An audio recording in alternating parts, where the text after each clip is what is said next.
Yeah, it gives you a different lens to look at everything because, like you said, you're used to limited access with bank fishing too, and then you get on a boat and you're almost overwhelmed. Yeah. Yes. Yeah. And for And me, you with my kayak, I don't have a depth finder, so I'm just kind of paddling around, guessing at what the bottom structure is like. Look at maps, you can get a good idea, but still, you don't know the structure on the bottom, anything like that. So here's a tip that may or may not help. Navionics has an app for your phone. It's I think it's $15 for the whole year, and it basically has every lake in North America programmed into this. It's actually updated every day, and you could either pay the $15 and you could download it on your phone, and you could pull up the depth and contours of the whatever lake you're fishing from your phone. If you got your phone with you, you could pretty much use it as a depth finder and tell you about the depth you're at anywhere on that lake through that Navionics app. Navionics with an N. Yep. Navionics. I have to remember that. And if you're not sure if your lake's on there, you can go to Navionics web app, and it's completely free. You can go on there and look at any lake you want. You can print the lake if you want to, and it's completely free. You can even pull it up on your phone on the lake if you have service, and do it right there on the spot. You have to go to the Navionics web app to do that. Well, I like that. That sounds like a pretty simple solution to my problem. Yeah. It's basically every lake in North America and even Canada, I believe, is in there. I think it's extra, like $5 or $6 if you want Canada, but it's pretty valuable information. I'll check that out. Skip, what intimidated you about the Ohio River? Just that it was so big. I'd never fished a big body of water like that, and I didn't know what to expect with current.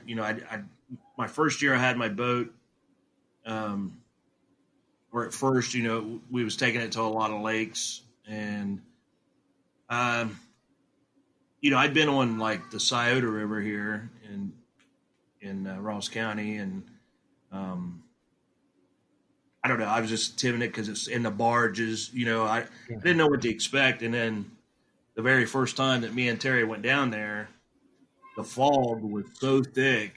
I mean, we had to wait, like an hour?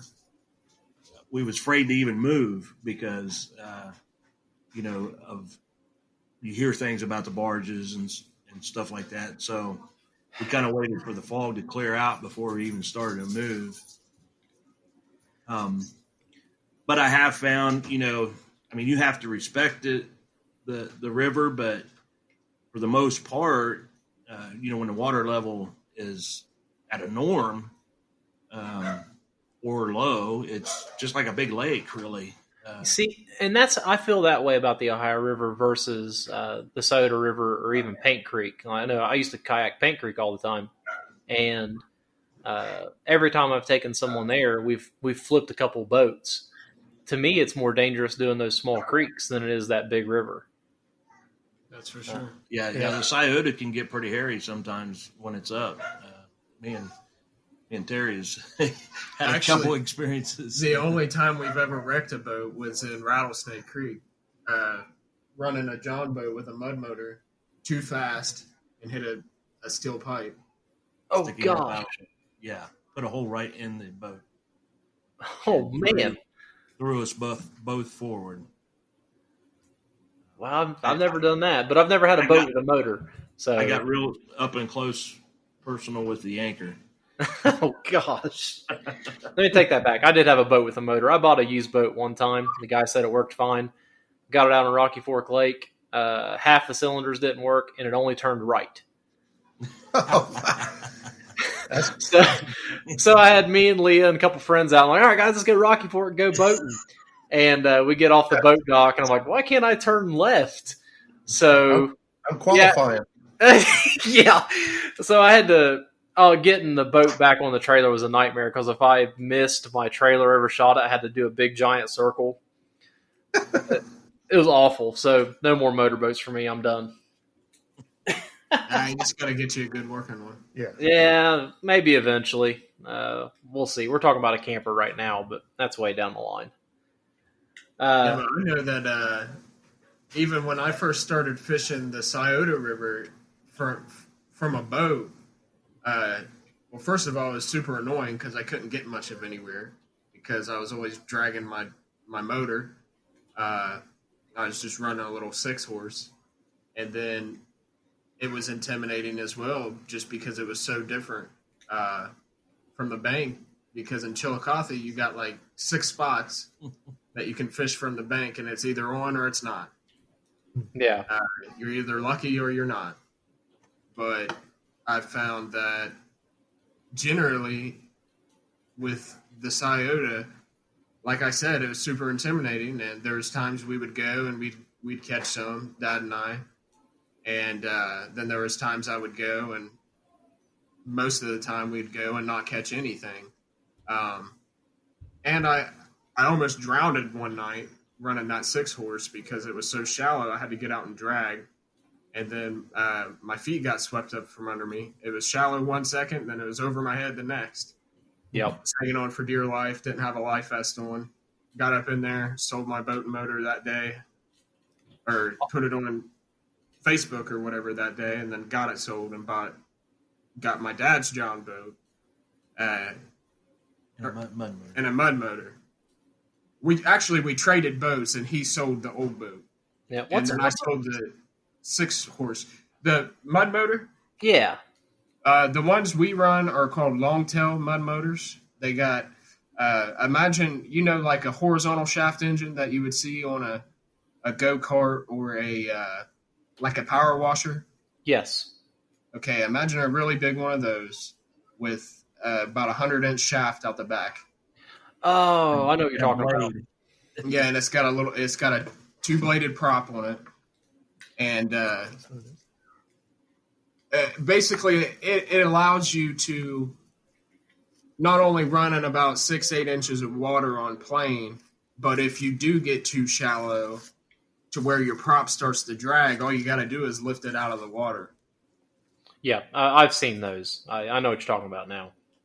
But so we got the mud boat, and pretty much we found with the Scioto, you're looking for holes where the Ohio is completely different.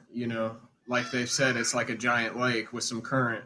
Well, now I want to. Not always. Yes, because see, this was my first winter fishing. Also, really for anything, I've never winter fished before, and there was times that we were down there fish. When I caught my 44, it was way up, and it can get hairy out there on the high river when it's up like that. I've never fished it in the winter, but with the Scioto, when it's down, when it's way low, you're focused on the holes, and the current seams from the holes to the flat. And then when it's up, they can go anywhere, so you kind of just target structure. Like I said, they can travel anywhere as far as flatheads go. And the last time Dad and I went, we set up on a current seam to the hole, and we actually caught a blue cat. And that was way up by the prison off 104. So that's really far up from the Ohio River to catch a blue cat. We was pretty happy about it. Oh, yeah, that's rare. It's pretty rare. So, yeah. Roger, when you're on the Ohio River, they were talking about targeting structure and stuff like that in the Scioto. When you're on the Ohio, what do you look for? It depends. It depends on time of year. Through the winter time, we was basically targeting food sources and creek mouths. So a lot of our luck came out of creek mouths. So during this winter, we had a pretty wet winter and a pretty mild winter at that. It didn't really get that cold. And every time we got rain and got water pushing out of creeks, we would fish the mouth of the creeks. The creeks were pushing bait out into the river. And you also had bigger fish on the bigger creeks moving into the smaller creeks to get out of the current, but more importantly, chasing bait. I basically try to figure out where the bait is, and that's where I'm going to go look for my fish. What kind of bait are they chasing? Shad, bluegill, shad primarily. Yeah, shad primarily. Skipjack just came through, so skipjack is a hot bait right now. So I guess I might as well go and talk about this. You were talking about you got your new Deep V boat. It's not new. New to you. How about that? Yeah, new to me. Can we talk about your setup a little bit? Because I was watching your videos, and I, for the life of me, cannot figure out how you actually fish like that. Because I would be constantly untangling lines. Well, we don't put that in the video. That's a good call, because that's all I would get done. No, we do get tangled at times, but there is a strategy to it. If you don't mind, let's talk about that strategy a little bit. Okay. For us, we'll usually stagger our lines. So we'll run a line out long, and then the next rod I'll run a little bit shorter, and I may sometimes go back out long or shorter. But we also use a lot heavier weights. So typically I'm running 8 to 10 ounces of weight, no matter what the current is, because I want my bait to stay where I put it. Yeah. And, at times we'll run 10 ounces on the outside rods to try to keep them farther out from getting swept right back behind the boat. And then, we'll put lighter rods in the middle. And the other trick is how many rods do you usually run?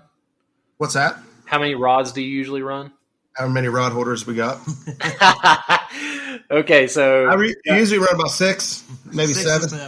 6, 7. Okay, and then you got. The trick is to buy, Kentucky or West Virginia fishing license, because neither one of those states have a rod limit.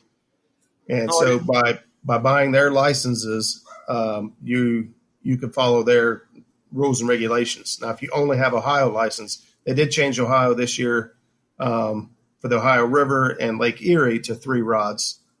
But all inland lakes and everything's still 2 rods.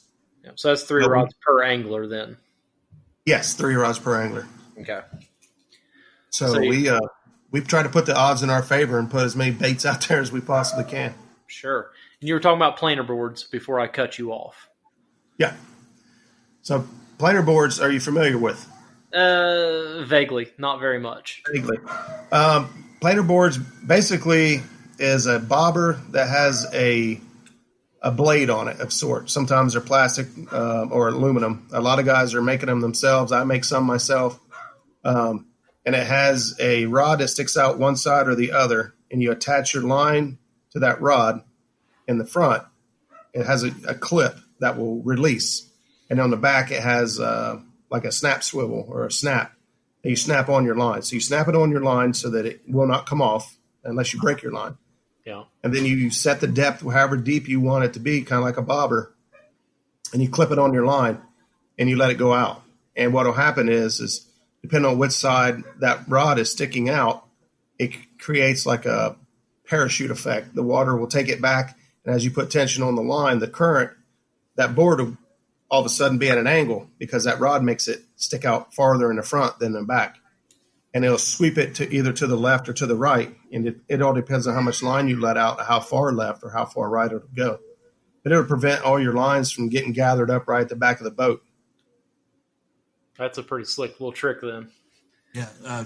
Planer boards typically, came from walleye. Yeah. They troll with them, Yeah. I've seen a lot of people troll for striper with them too. Yes. Yep. Yes. Most definitely. So basically it's kind of like a trolling rig. And are you doing trolling when you're doing all this? Are you kind of dragging your baits? We've experimented a little bit with the dragging and trolling, but these planer boards still work on anchor. So when you're fishing current, it's going to want to pull that bait. The current's going to try to move that bait if you're not using a heavy enough weight. But if you put 5 ounces on there, 6 ounces on there, and then set the planer board out, it'll still pull it right behind it. But instead of going right behind the boat, it's going to go right behind the planer board. And that's how you keep your lines out. So even on anchor, I'll use planer boards. Okay.